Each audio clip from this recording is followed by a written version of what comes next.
අද අපි කතා කරන්න යන්නේ මෙහෙයුම් පද්ධති පාඩමේ ගොනු කළමනාකරණය ගැනයි. ගොනු වචන කළමනාකරණය යටතේ ප්‍රධාන විභාජන ආකාර තුනක් ගැන අපි කතා කරමු. එකක් ව්‍යාපෘත විභාජනය අපි කියනවා continuous allocation කියනවා.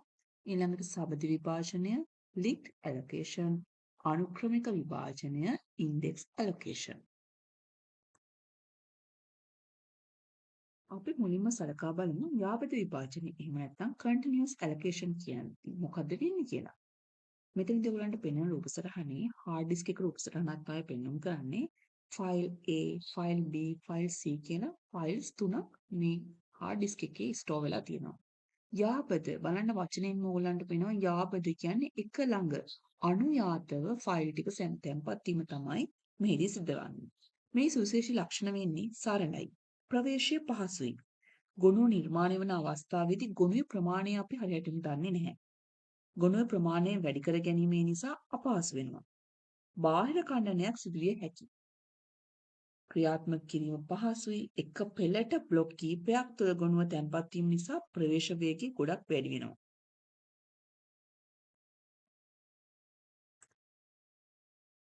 සපද විභාජනය linked allocation මෙහිදී ගොනුවක් තැන්පත් වෙන්නේ එක ළඟ නොවේ. එසේනම් ගුරුඩ තැටිය පුරා විසිරී තමයි ගොනුව තැන්පත් වෙන්නේ.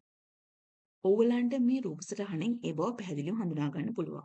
බලන්න A කියන ෆයිල් එක තැන්පත් වීම ආරම්භ කරන්නේ දෙවෙනි කැටිත්තේ. එය අවසාන වන්නේ 14 වන කැටිත්තේ. එහෙනම් අපි බලමු මේ A කියන ෆයිල් එක කොහොමද තැන්පත් වෙන්නේ කියලා. බලන්න පළවෙනි වටම යන්නේ දෙවෙනි දත්ත කැටිත්තට. ඒ සඳහන් වෙනවා 7 වෙනි දත්ත කැටිත්තේ තමයි ඊළඟට තැන්පත් වීම ආරම්භ කරන්න කියලා. 7 වෙනි දත්ත කැටිත්තේ දත්ත තැන්පත් කරලා අවසන් වුණාම 9 වෙනි දත්ත කැටිත්තටත් අනතුරු 11 වන දත්ත කැටිත්තටත් අවසානයේ 14 වන දත්ත කැටිත්තටත් දත්ත තැන්පත් වීම සඳහා ප්‍රවේශ වෙනවා. බලන්න 14 වෙනි දත්ත කැටිත්තේ ඍණ 1 කියලා සඳහන් කරලා තියෙනවා. ඒ කියන්නේ මේ ගොනුව තැන්පත් වෙලා අවසාන වෙන්නේ 14 වන දත්ත කැටිත්තේ. දැන් ඕගලන්ට පැහැදිලි වෙනවා ඇති සබඳ විභාජනයේදී ඒ කියන ගොනුව තැන්පත් උනේ කොහොමද කියලා. ඊළඟට අපි සලකා බලමු සබඳ විභාජනයේ සුවිශේෂී ලක්ෂණ මොනවද කියලා.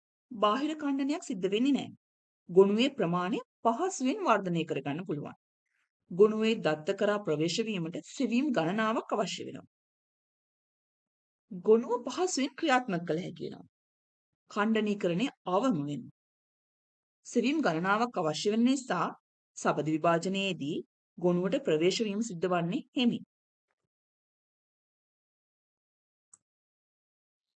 අනුක්‍රමික විභාජනය index allocation මෙහිදී දත්ත තැන්පත් වීම නිරූපණය කිරීම සඳහා සුචි වග්ගුව නම් වග්ගුවක් භාවිතා කරනවා.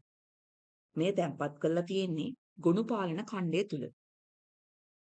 ගොනුවේ අවසාන ශුන්‍ය දර්ශකයෙන් නිරූපණය කරනවා. ඔයගලන්ට පේනවා ඇති ෆයිල් X කියන ෆයිල් එක ආරම්භ වෙලා තියෙන්නේ රතු පාට මේ රවුමක් දක්වලා තියෙන අන්න එතනින්. ඊළඟට මේකේ ending point එක index value එක 0 වුණාම මේකේ ending point එක. ඒ කියන්නේ මෙම ගොනුව තැන්පත් වෙලා අවසන් වෙන්නේ index එකේ value එක 0 වුණාම.